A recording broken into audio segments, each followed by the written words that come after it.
Hi everyone, welcome to my channel, Online Learning. In this video, I'll teach you how to write letter K.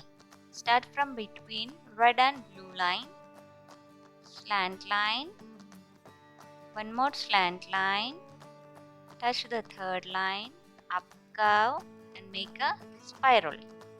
Now give some gap, down curve, slant line, make a loop, slant line and up curve.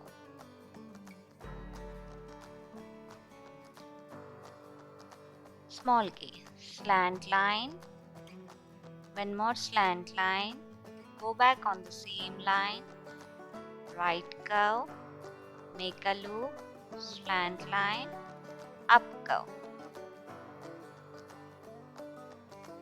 Let us see once again how to write capital K and small k.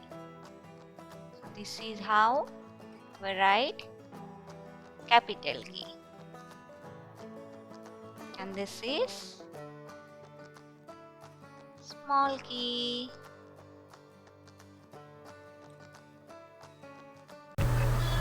Thanks for watching.